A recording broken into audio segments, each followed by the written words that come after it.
Masuk pada sekitar abad ke-4 Masehi, agama dan peradaban Hindu berkembang dengan cepat di Nusantara. Beberapa kerajaan bercorak Hindu sejak abad ke-5 Masehi berdiri di sejumlah wilayah Nusantara. Salah satunya Kerajaan Mataram kuno di wilayah Jawa Tengah yang mencapai puncak kejayaannya pada abad ke-9. Pada masa ini, tanah Jawa, terutama wilayah Jawa bagian tengah, menjadi salah satu pusat peradaban Hindu terbesar di Nusantara dan bahkan Asia Tenggara. Jejak kebesaran peradaban Hindu dari masa ini, diantaranya bisa kita saksikan dari kemegahan dan keindahan Candi Prambanan yang masih berdiri kokoh hingga saat ini. Menurut Prasasti Siwagraha yang bertarik 778 Saka atau 856 Masehi, Candi Prambanan yang diresmikan oleh Raja Mataram kuno dari Wangsa Sanjaya dibangun sebagai bentuk dharma terhadap Trimurti atau 3 dewa utama dalam agama Hindu, yakni Brahma sebagai dewa pencipta, Wisnu sebagai dewa pemelihara, dan Siwa sebagai dewa pelebur.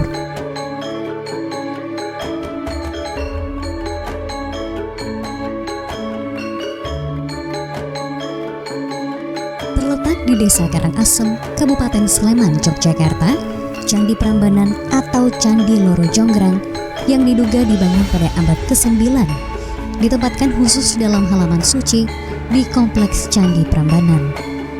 Kompleks Candi Prambanan terdiri dari 3 candi Trimurti, yakni Candi Siwa, Wisnu, dan Brahma, 3 candi pendamping, yaitu Candi Nandi, Garuda, dan Angsa, 2 candi Apit, 4 candi Kelir, 4 candi Patok, dan 224 candi Perwara. Candi-candi ini berdiri megah di atas tanah seluas 49.284 meter persegi.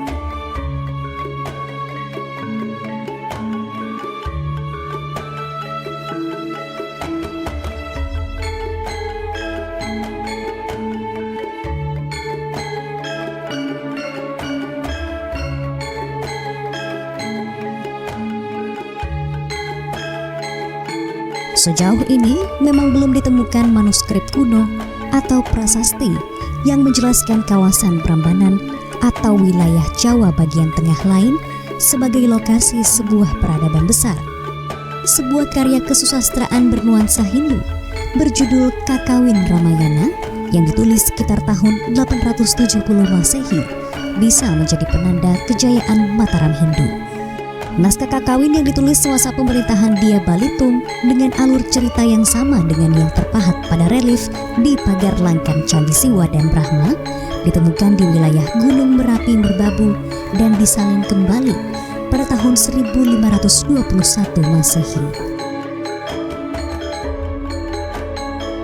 Setelah menjadi penanda kejayaan Kerajaan Mataram kuno, pada abad ke-10 Candi Prambanan memasuki masa-masa terbengkalai dan dilupakan.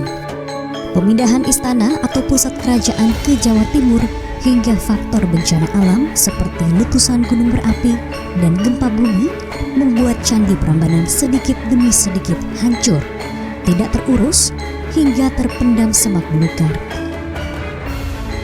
Selama masa-masa ini, beberapa bagian vital candi bahkan lenyap.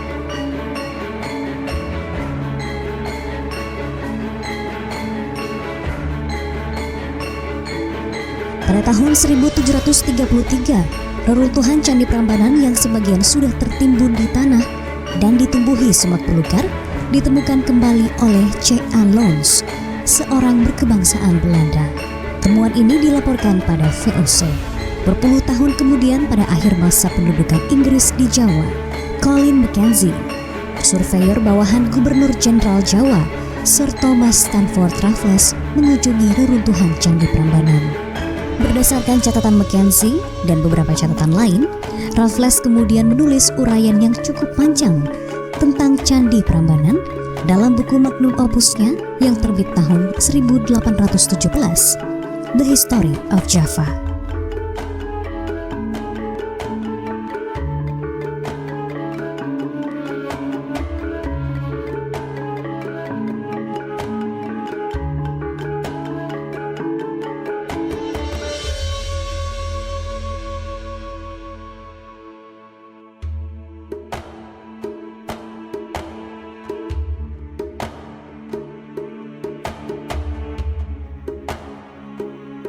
bagaimana gambaran kehidupan dan alam pikir masyarakat, serta sistem pemerintahan yang berlangsung pada masa kerajaan Mataram kuno saat ini sebagian bisa kita peroleh dari 130 prasasti pendek yang ditemukan di sekitar kompleks Candi Prambanan.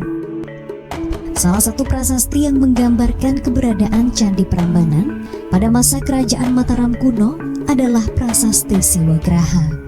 Isi prasasti yang dibuat tahun 856 Masehi ini menarasikan kemegahan Candi Prambanan pada saat diresmikan serta gambaran alam sekitar candi.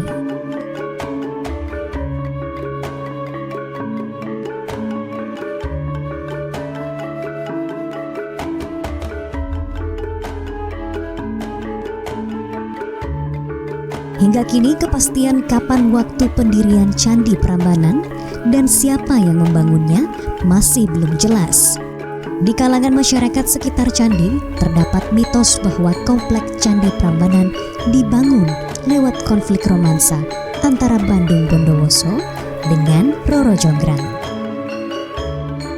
Sejauh ini berdasarkan bukti-bukti empiris yang ada, baik berupa prasasti dan manuskrip, memang belum ditemukan data primer yang menjelaskan siapa penggagas pembangunan, berapa lama pembangunan, dan siapa yang meresmikan Candi Prambanan.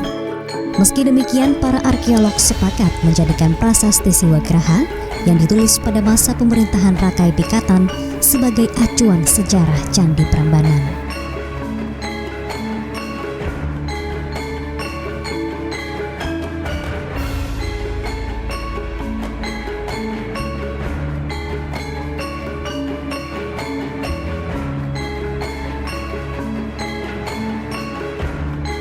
Dalam kompleks Candi Prambanan, utamanya kompleks suci Candi Trimurti, terdapat relief naratif kesusastraan bernuansa Hindu, yakni relief Krisnayana, yang bertutur mengenai kisah Kresna dan Dewi Rukmini, dan relief Ramayana yang bercerita tentang kisah cinta Ramasita.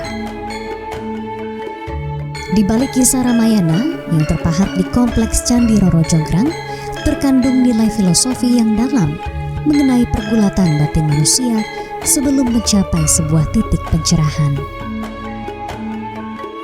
Pembangunan kompleks Candi Prambanan pada masanya diduga memang diproyeksikan sebagai kuil suci untuk pemujaan dewa dalam ritus Hindu. Candi Siwa sebagaimana tertulis dalam prasasti Siwagraha yang bermakna rumah Siwa dicatat sebagai candi tertinggi.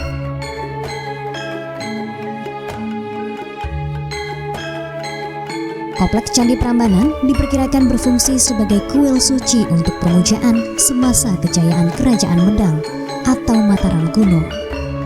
Sementara pusat pemerintahan Kerajaan Mataram kuno yang berdiri sejak abad ke-8 dan berbentuk kedatuan diduga selalu berpindah-pindah tergantung raja atau rakai yang tengah berkuasa. Sejauh ini berdasarkan bukti-bukti arkeologis, semisal penemuan sebuah mahkota emas, mangkok emas, dan tas emas yang diduga berasal dari abad ke-9 di kawasan Wonoboyo, Klaten, Jawa Tengah, ada dugaan bahwa di kawasan yang tak jauh dari lokasi berdirinya Candi Prambanan pernah ada kehidupan masyarakat yang terorganisir dan cukup maju peradabannya.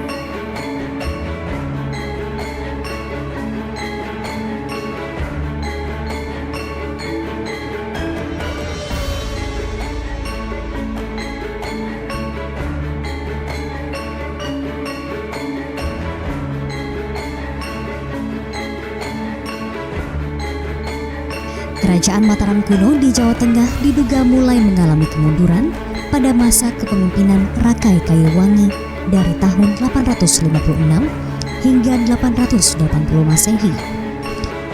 Pada masa ini mulai terjadi berbagai upaya perebutan kekuasaan antar pangeran. Memasuki abad ke-10, lokasi Kerajaan Mataram kuno dipindahkan Empu Sendok ke wilayah Jawa Timur.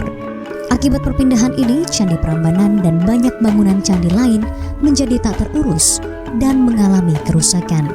Selain itu, terjadinya beberapa bencana alam seperti gempa bumi dan letusan gunung berapi juga ikut menghancurkan bentuk asli banyak candi, tidak terkecuali Candi Prambanan.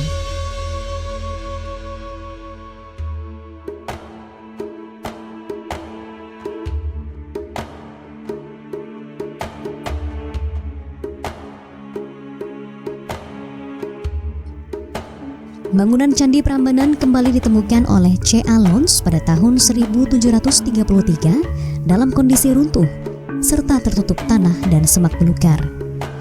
Namun hingga tahun 1886, Candi Prambanan belum pernah mendapat sentuhan perbaikan apapun. Pada masa ini, batu-batu dari kompleks Candi Prambanan banyak diambil untuk kepentingan pembangunan pabrik gula. Baru pada tahun 1918, Oudheemkundigedienst atau Lembaga Kepurbakalaan Hindia Belanda mulai melakukan pemugaran metodologis di sekitar kompleks Candi Loro Jonggrang.